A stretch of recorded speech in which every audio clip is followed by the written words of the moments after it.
Ladies and gentlemen, our next presentation will be delivered by Dr. Lourdes Casanova. Please allow me to introduce her to you.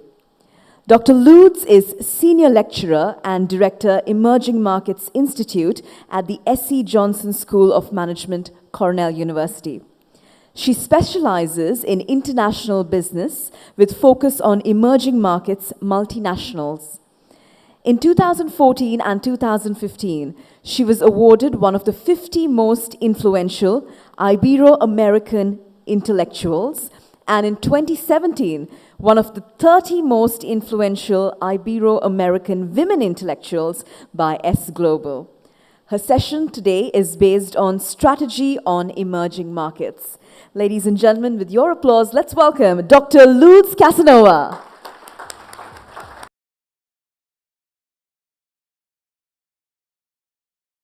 Thank you. Good morning, everybody. A pleasure to be in Sri Lanka.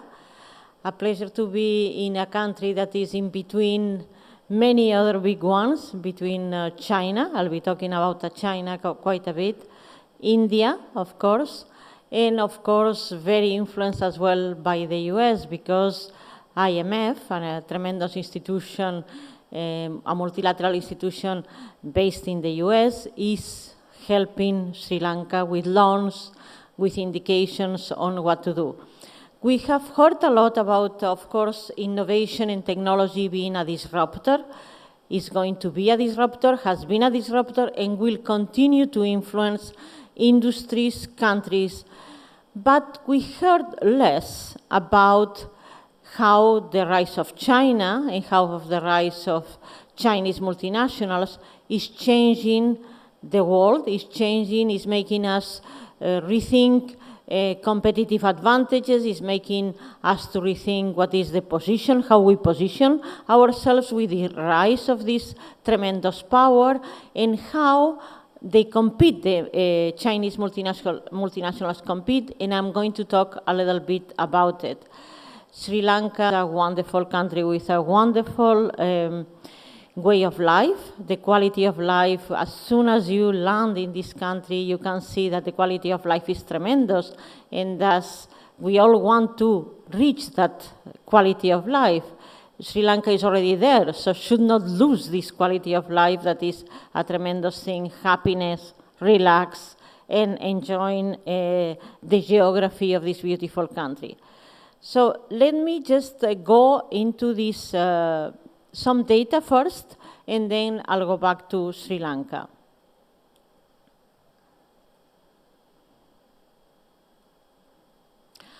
Okay, so the work that I do, I am the director of the Emerging Markets Institute. The American universities that are at the heart of US competition, are at the heart of US innovation, are very focused internally. US has been a country that we all study, US companies we study in absolutely every business school, Apple, Facebook, Google. We look again and again to how these companies have been so successful, not only internally, but globally. So if we look at the case studies that we use in our business schools, we always focus on American companies because even today are the best, and we have to learn so much from them. However, in the last 20 years, mainly after the global financial crisis, as we will see, we have seen the rise of these Chinese multinationals, the Korean companies as well. Samsung was mentioned by Sumitra in the previous presentation. So the Emerging Markets Institute, that I am the director, was launched at Cornell with the idea that we need to also focus in other companies, focus in other countries as sources of knowledge and innovation. So the institute was launched about 5 years ago, and I am the director for the last 2.5 years. So that's why we started working on this emerging multinationals report. So we want to dwell into these new companies that many of us don't know very well, even myself, that databases don't cover very well, but as we can see when we land in Sri Lanka and in many other countries, are reaching globally to many other places. So we launched with my co-author Anne Miru this Emerging Multinationals report that can be downloaded for free in the Emerging Markets Institute website. So this year, 2018, we are launching the third one.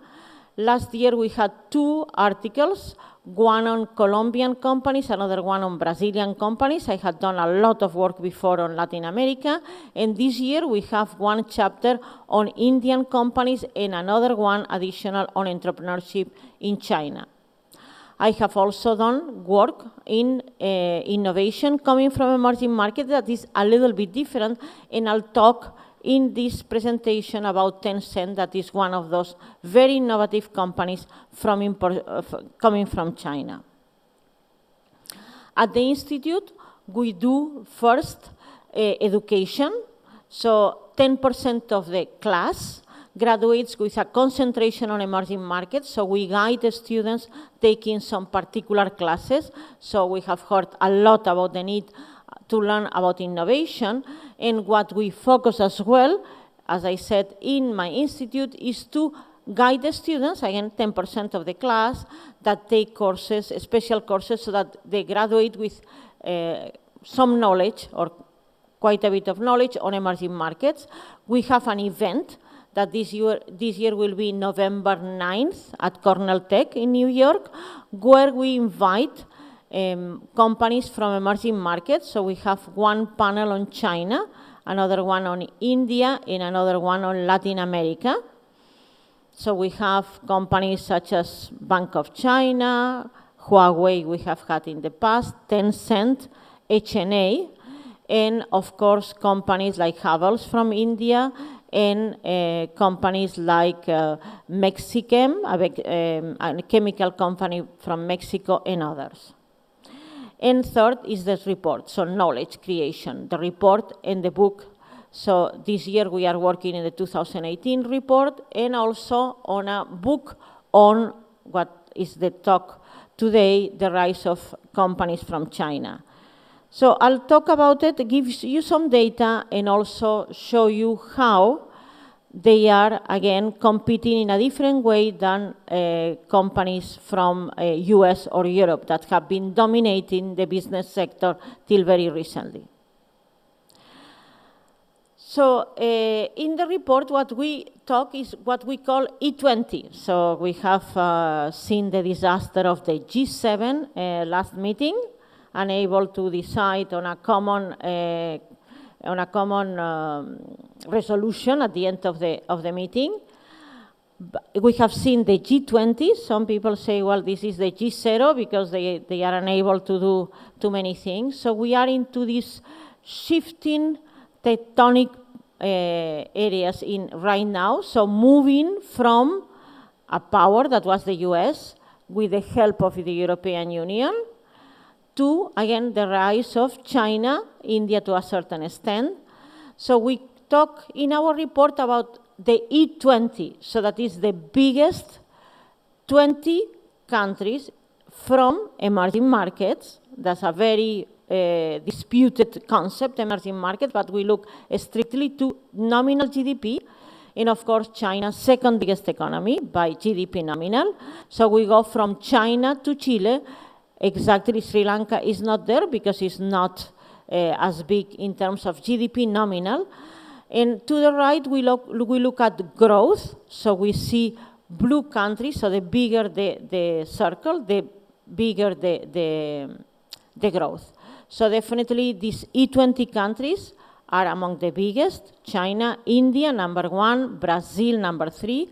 Brazil was number 2 till very recently among the emerging markets, but because of the fall of the value of the currency, a phenomenon that we are seeing here in Sri Lanka right now, and is happening in India to a certain extent, does not happen with the renminbi in China, but because of the fall of the value of the Brazilian currency, Brazil has gone from number 2 to number 3.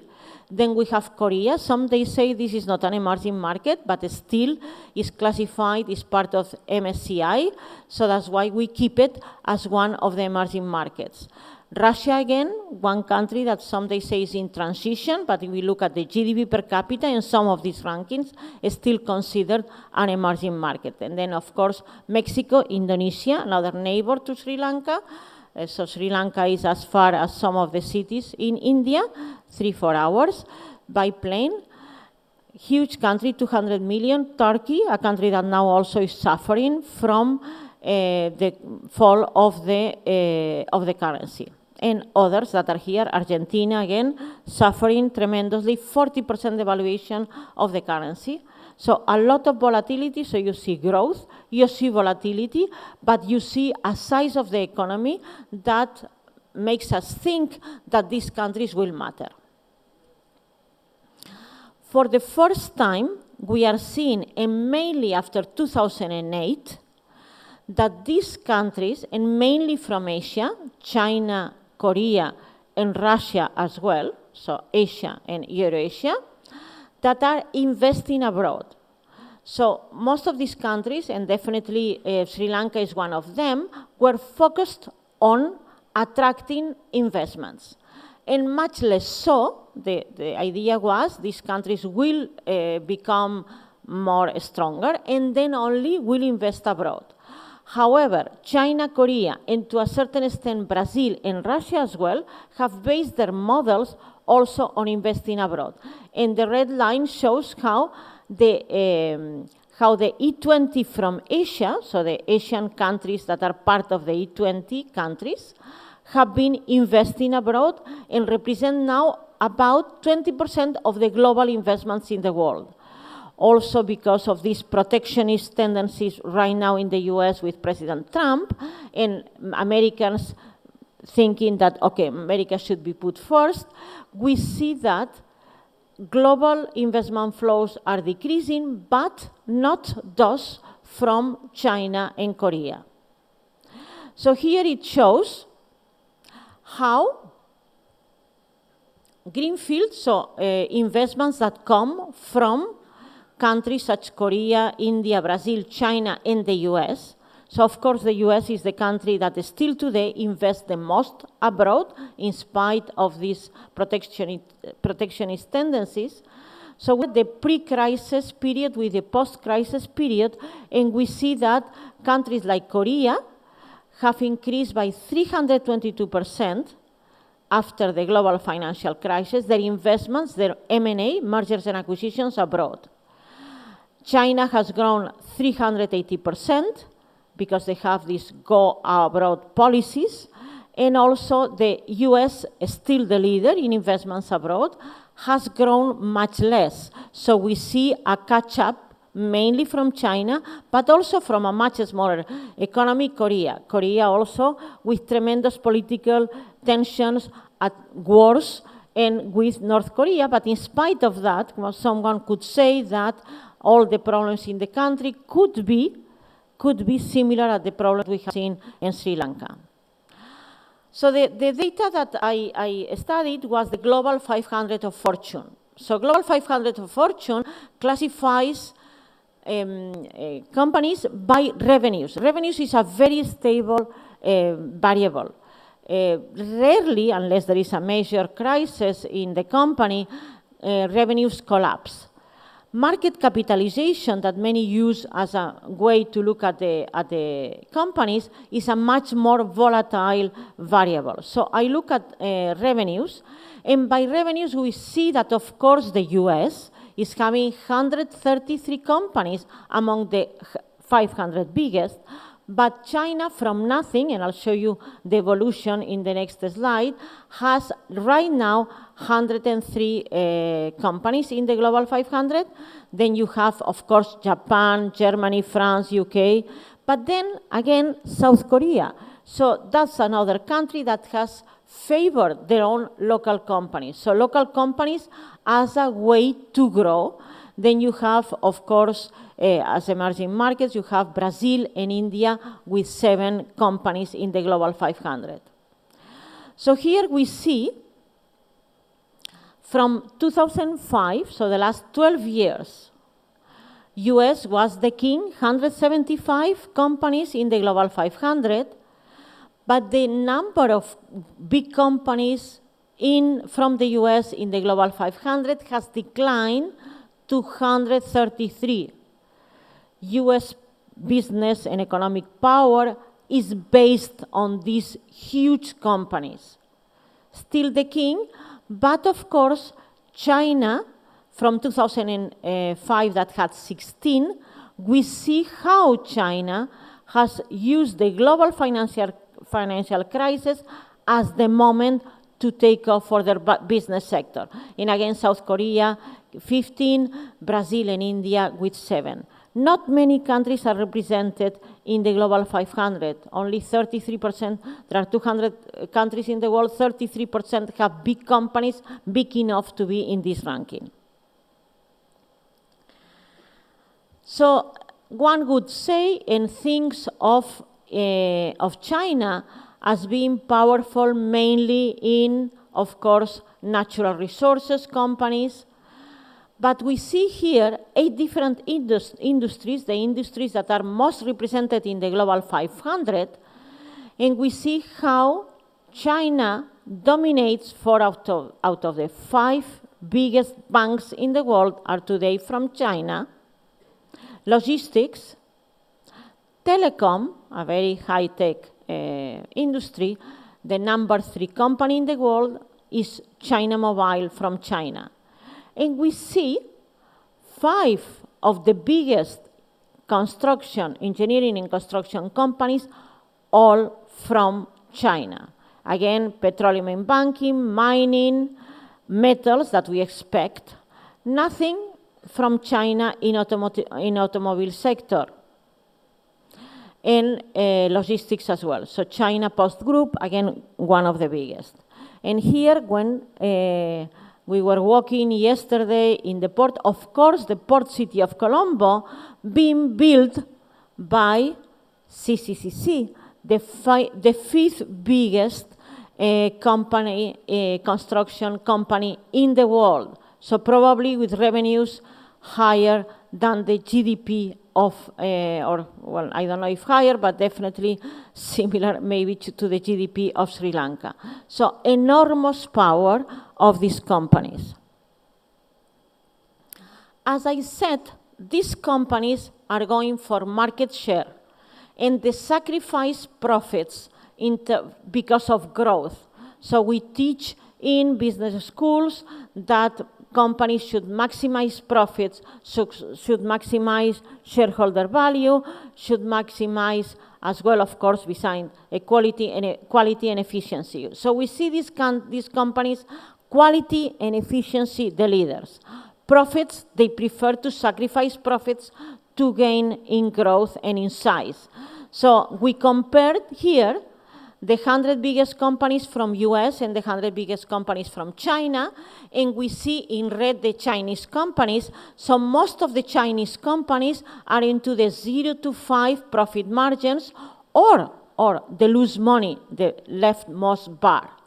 And if we look at more than 10% margins, more than 15% margins, more than 20% margins, or much more than 20%, so the black bar, so the US companies, is bigger than the Chinese bar in red.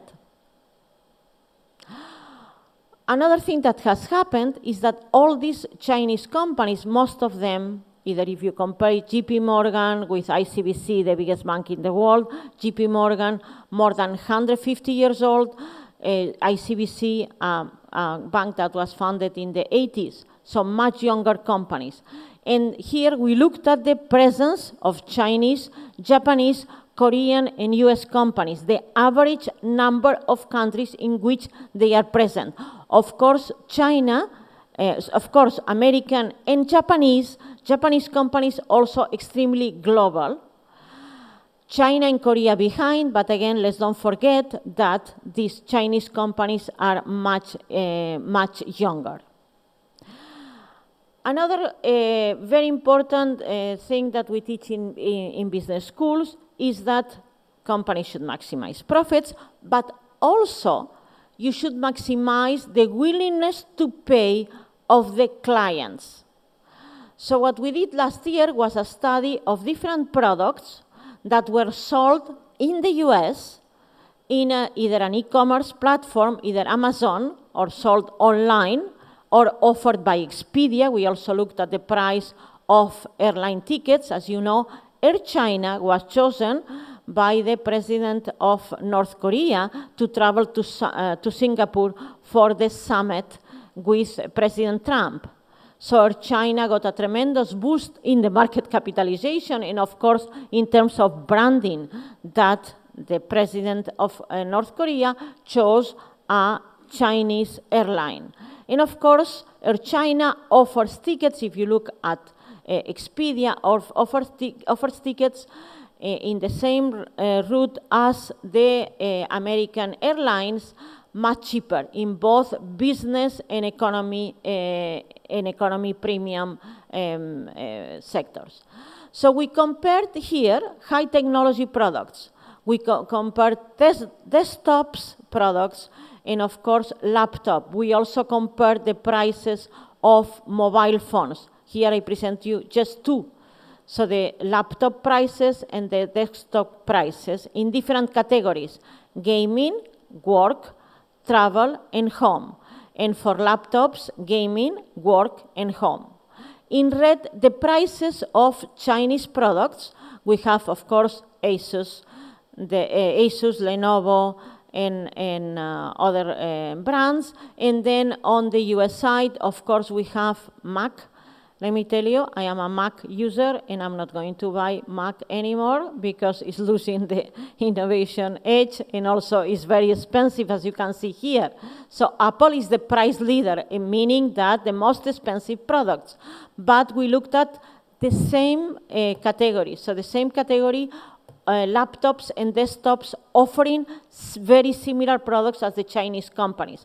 So far, Chinese companies are competing on price. So they tend to offer, again, products that are similar, high-tech products or airplane tickets, but a much cheaper price so far. We see this tendency changing, and we see in TVs, for instance, I don't present it here, but in TVs, American companies being obliged to offer, they don't like that, but being obliged to offer products at similar prices, sometimes a little bit cheaper. Here we have, if we look at the travel category, we have Dell offering similar product to Asus at the same price.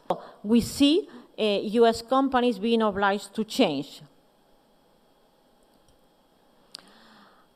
We are in an innovation conference and a technology conference. So which company is the jewel of the crown of, I would say, the Chinese companies? We have a number. We have Huawei, of course. We have Alibaba in e-commerce, but we have Tencent.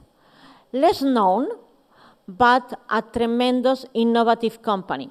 Tencent, as a business model, what they did very well was they make money with video games. They are the leader in video games, and the video games part is the most global one. I'm not a video game player, but my nephew is, so I use him.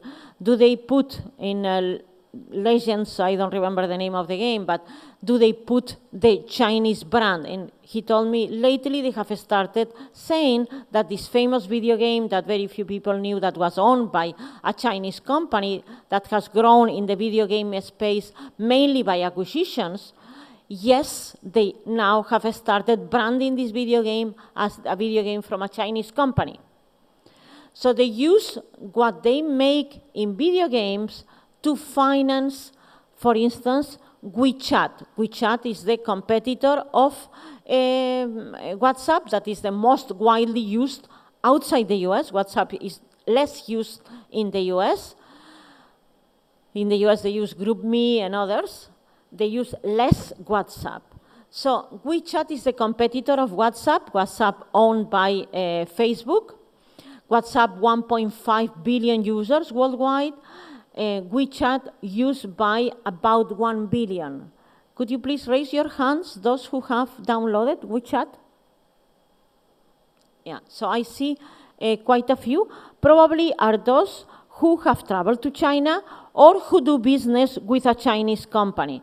If you travel with to China, if you have friends in China, if you are doing business in China, for sure you will have to download WeChat. I was speaking in a Mexican conference similar to this one a couple of months ago, and when asked the similar question, small companies from Mexico that are using suppliers from China have to download WeChat, because that's the only way to communicate with the suppliers from China, number one. Then because it offers automatic translation. So when the message is sent in Chinese by the suppliers, then they receive it in Spanish in Mexico.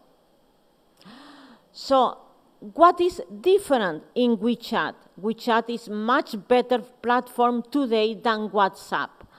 Why? Because WeChat offers WeChat Pay and is responsible with Alipay with the tremendous rise of mobile payments in China. As you know, China is the leader in many things, but is the leader in mobile payments. And WeChat is used to pay a Mexican small company that was selling jewelry, cheap jewelry in China, Mexico, and the suppliers were from China, was using WeChat as a way of communication and as a way to pay the suppliers, and were able to reduce, number one, the trips to China, and number two, the number of employees that they had in China, because they were able to communicate through WeChat. So 1 billion users. Mark Zuckerberg is trying to copy, and for those of you using Messenger, Facebook Messenger or WhatsApp in the US, you have seen all of a sudden a $sign, and then the $sign disappeared because Mark Zuckerberg wanted to experiment with this dollar to see if mobile payments were used. At the same time, Tencent, what they have done is to create the whole system, VC system, to favor small IT companies from China, so that they can then be part of their own ecosystem, because of course when you do not only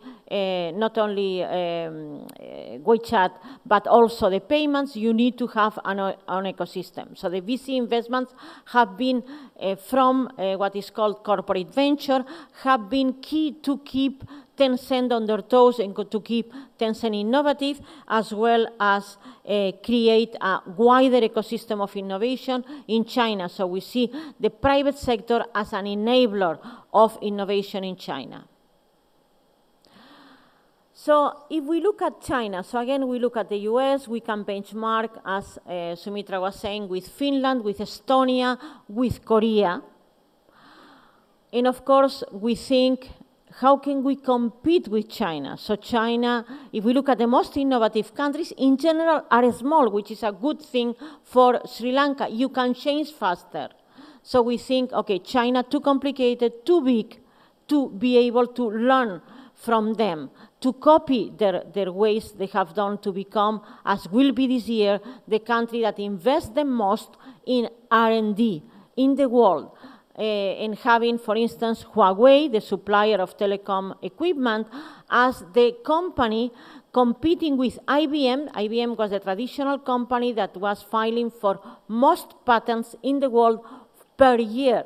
So IBM, of course, is seen maybe as too bureaucratic right now, but let's don't forget, it's a tremendous force in technology, and still is, and of course wants to keep being because of the number of patents they file for.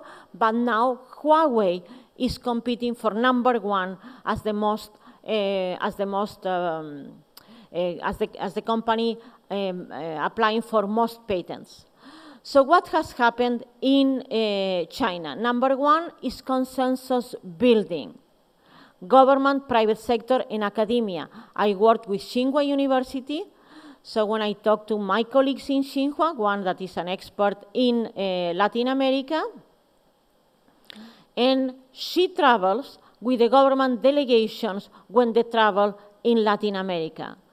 This is unthinkable in other countries. We pride ourselves with being independent and not wanting to work sometimes neither with the private sector nor with the government. But let's don't forget that academic institutions in the US do work with the government. Many of my colleagues have spent time in the capital working in different committees, do help as consultants for economic policy, etc., etc. Brookings Institute has been part of the economic discussions with the government, not with this one, but has always been.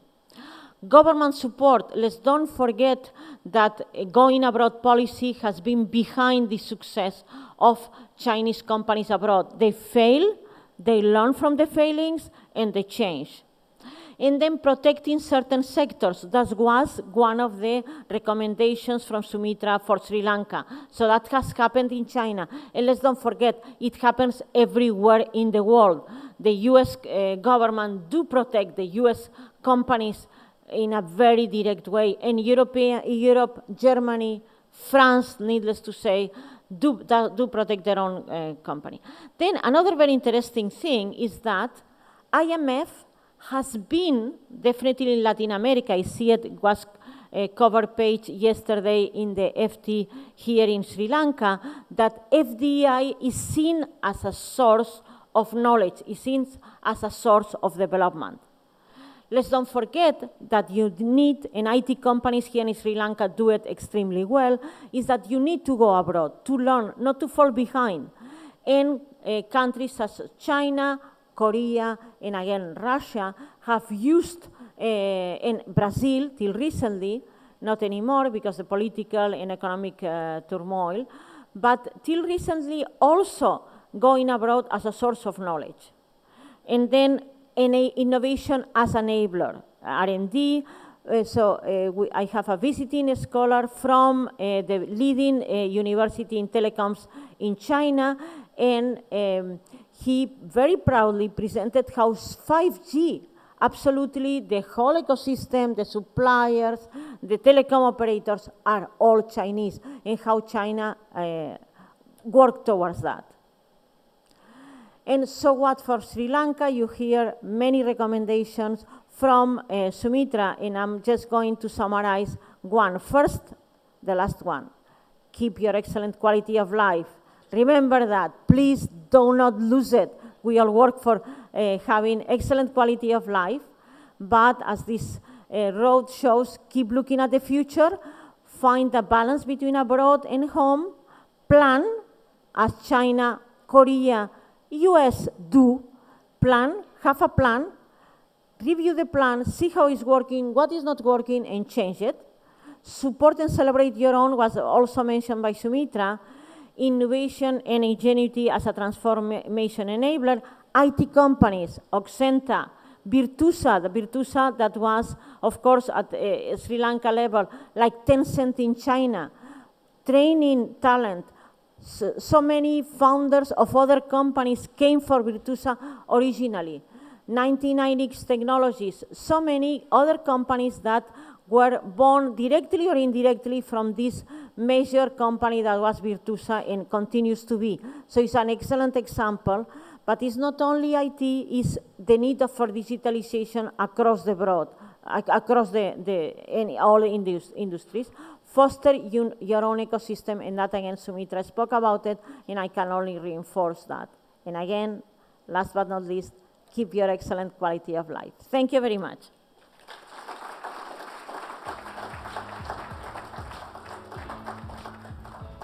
Thank you very much, Dr. Lourdes, for shedding light on strategy of emerging markets, especially in China, and I'm sure her insights have helped us all get a global perspective and picture to help even raise Sri Lanka's brand value globally.